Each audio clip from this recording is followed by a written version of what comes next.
11th standard student in biology.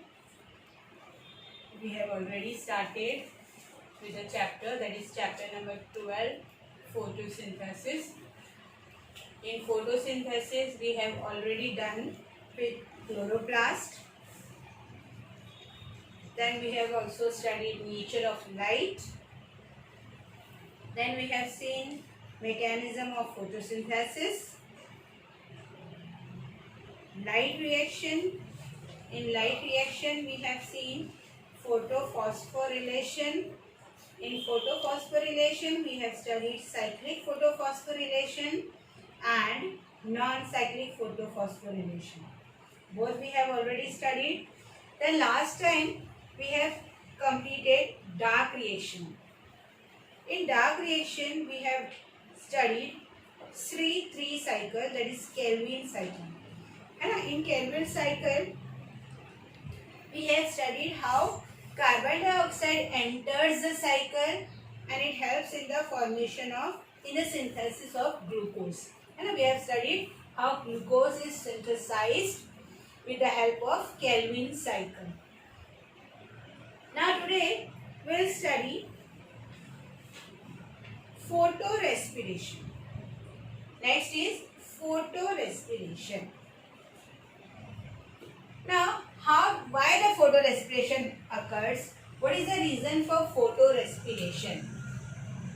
Now, this photorespiration, if the temperature is low,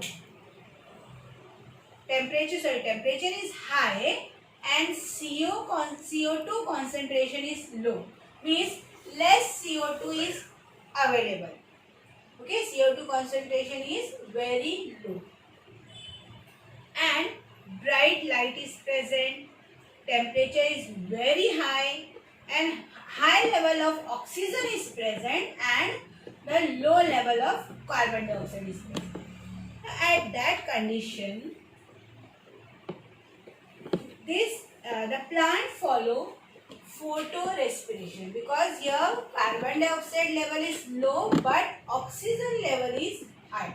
So photorespiration occurs. Now we can say photorespiration is a wasteful process which is linked with C3 cycle. Now here what happens, instead of fixation of CO2, here CO2 is given out. Instead of fixation of CO2, here CO2 is not fixed. Instead of that, CO2 you can see it is released out. It is given out.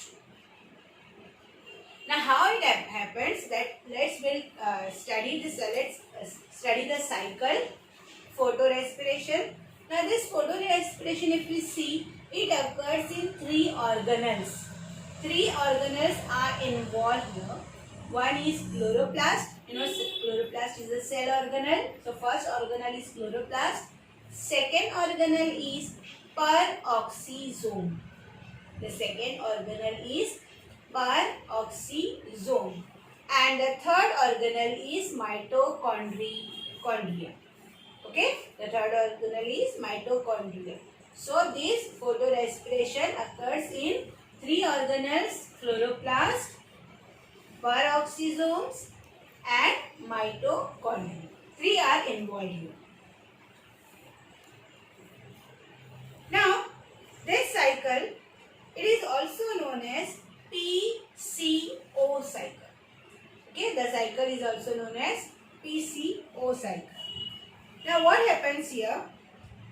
See what we have studied, the enzyme. In C3 cycle we have studied the enzyme that is known as Rubisco. Rubisco. Now this Rubisco enzyme works if the CO2 concentration is more. So the enzyme is Rubisco carboxylase if the CO2 concentration is high. But if we know that oxygen concentration is more, so the enzyme now will be Rubisco oxygenase. The enzyme will be Rubisco oxygenase in presence of oxygen.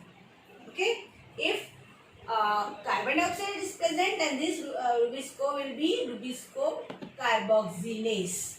Okay, as oxygen is present here, this enzyme will act as Rubisco oxygenase at the higher concentration of oxygen. Here concentration of oxygen is more, है ना? And the photorespiration begins. Okay, how photorespiration begins?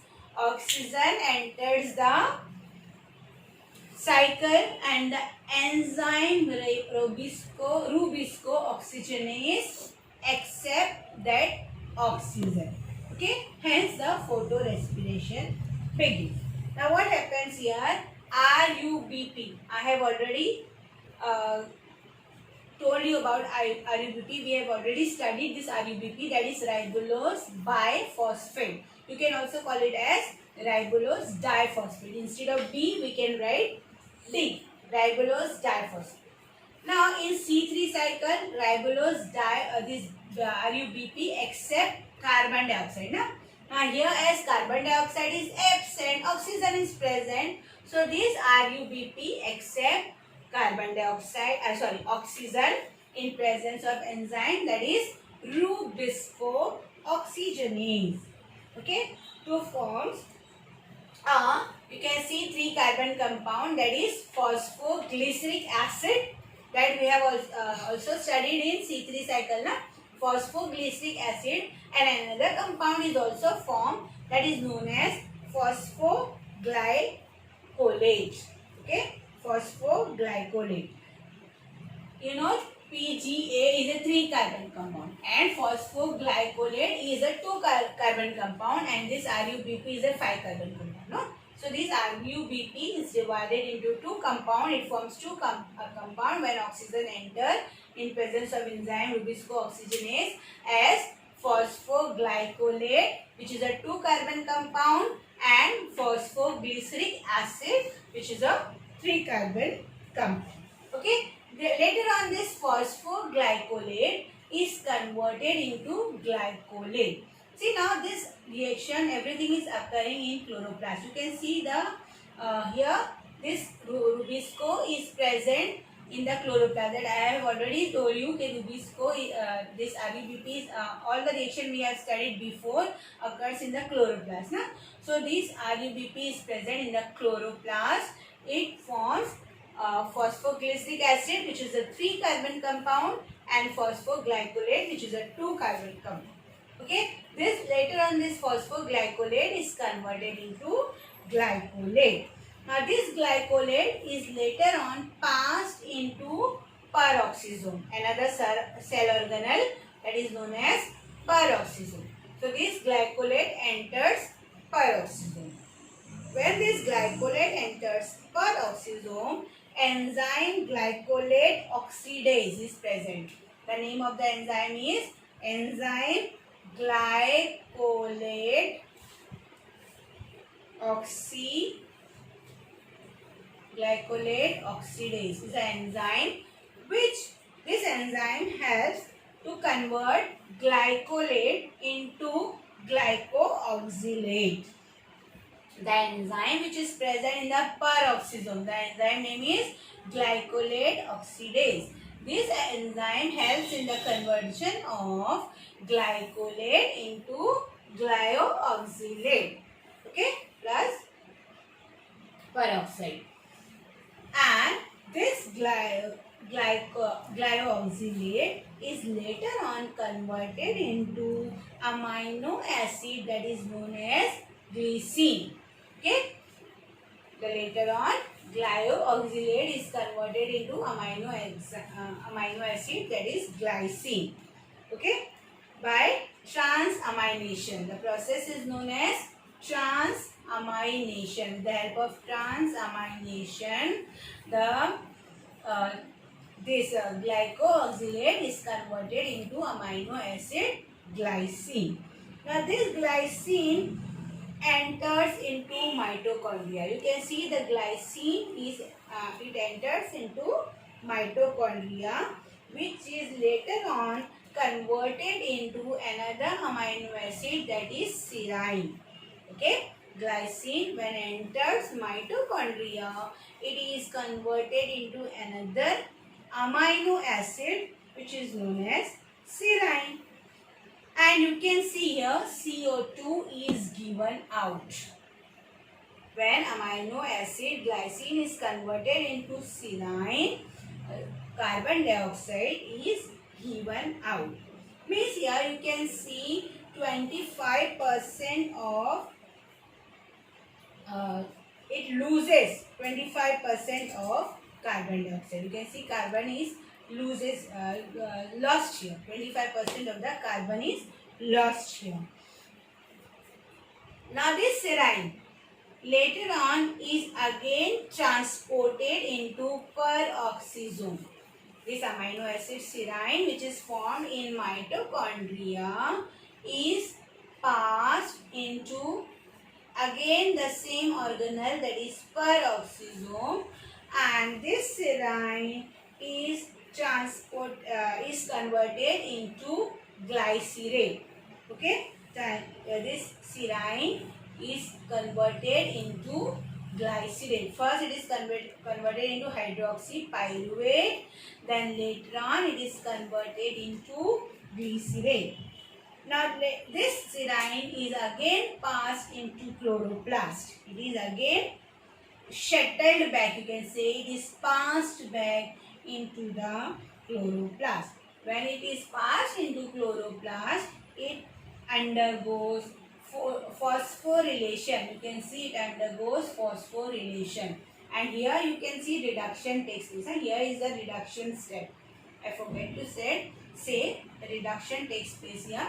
And here is phosphorylation.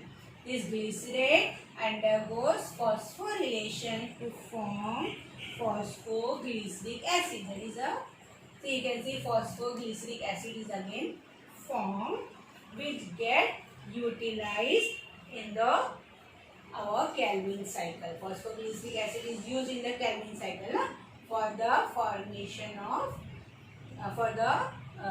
synthesis of glucose. Okay, and again the same product RUBP is formed, and this cycle is again repeated. Okay, this cycle is known as photorespiration. Photorespiration. And what is the main thing here? Main thing happens here? Instead of entry of carbon dioxide, oxygen enters. Why oxygen enters? Because the oxygen concentration is high, CO2 concentration is low, temperature is high, and also bright light is present. So here photorespiration takes place. Means the enzyme Rubisco oxygenase, which was in C3 cycle Rubisco carboxylase, helps this Rubisco oxygenase accepts oxygen, and this oxygen combines with RUBP to form a two product, that is phosphoglyceric acid and phosphoglycolate, and this occurs in the cell organelle that is known as chloroplast. Later on, from chloroplast, this phosphoglycolate is converted into glycolate, and this glycolate enters peroxisome, and which helps in the formation of amino acid.